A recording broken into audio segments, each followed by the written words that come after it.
Now we have another question, Kirchhoff पे based है. The question is to find out the current I1, I2, I3. Find I1, I2, I3. Start करते हैं.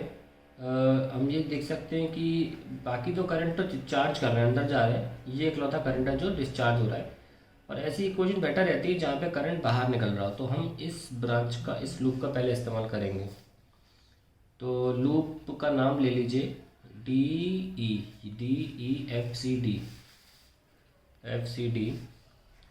और शुरू करते हैं फॉर -1, क्योंकि ये दोनों उल्टे लगे हैं. इज इक्वल्स टू, ये करंट कितना है 2 ohms थी.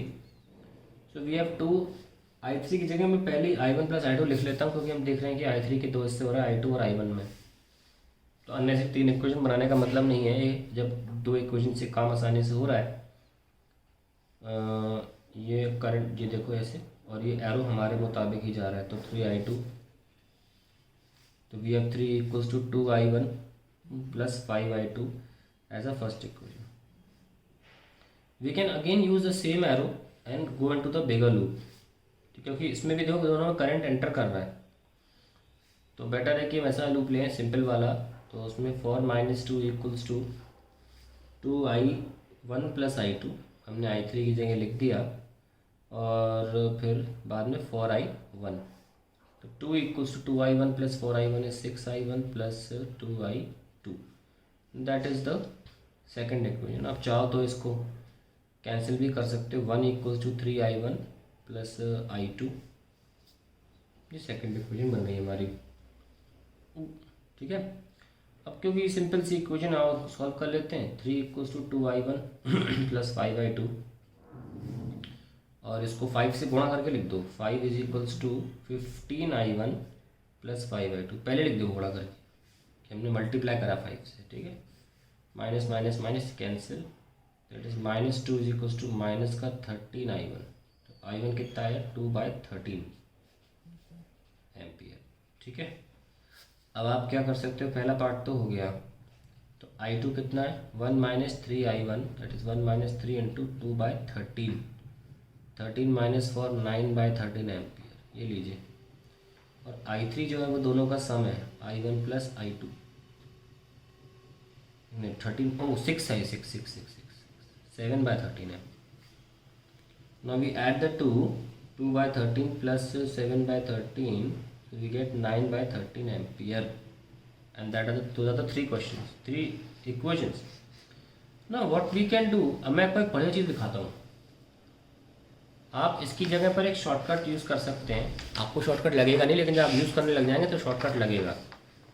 आपके पास 3 सेल्स हैं ना, तो आप इन तीनों सेल को लिख लें. E1 कितना है 2 वोल्ट, E2 है 1 वोल्ट, और E3 है 4 वोल्ट. R1 है 4 ohms, R2 है 3 ohms, और R3 कितना है 2 ohms.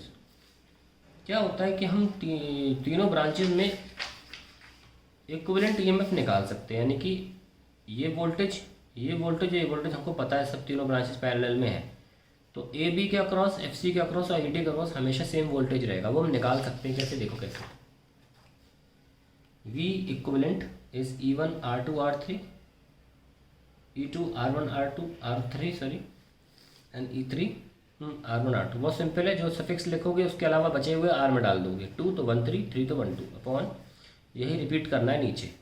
R1 R2 R2 R3 and R3 R1. Put the values, you get the V equivalent in each branch. 2 × 3 × 2 plus 1 × 4 × 2 plus 4 × 4 × 3 divided by 4 × 3 plus 3 × 2 plus 2 × 4. कितना आया 6 to the 12 plus 8 plus 48 upon 12 6 18 8 26. This is 68/26, that is 34/13. ये आ गया. अब यानी कि जो हमने यहाँ लिखा था, इस ब्रांच में भी 34/13 है. 34/13 34/13. कोई एक ब्रांच पकड़ लो और शुरू हो जाओ. VAB is E + IR. याद है ना, इसे लिखते थे ना. ये तो चार्ज हो रहा है ना, तो इसके अक्रॉस कैसे लिखोगे. VAB is E + I1 × R. अगर एक भी करंट मैच कर गया तो सारे सही हैं, इसका मतलब 34/13 I1 निकालना है। R1 कितना है 4 ओम्स है, देख लो। I1 निकालना है 4 ओम्स है, और VAB लिख दो यहाँ पे, सॉरी 34/13, ई तो आपका 2 वोल्ट है ना, प्लस I1 इंटू 4, तो 34/13 minus 2 divide by 4 equals to I1 which is 26 8/52 2/13 ampere. ये देखो आ गया, इससे चेक हो गया कि आप सही जा रहे हो। बहुत सिंपल है, ठीक है।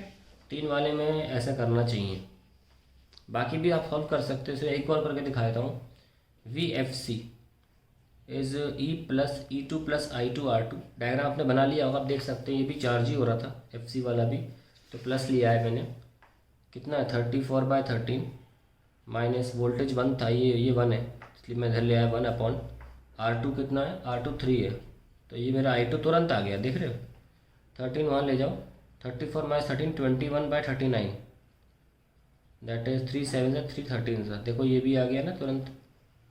बहुत सही चीज़ है ये, तो इससे अभी आप कर सकते हैं एग्ज़ाम में, कोई इशू नहीं है।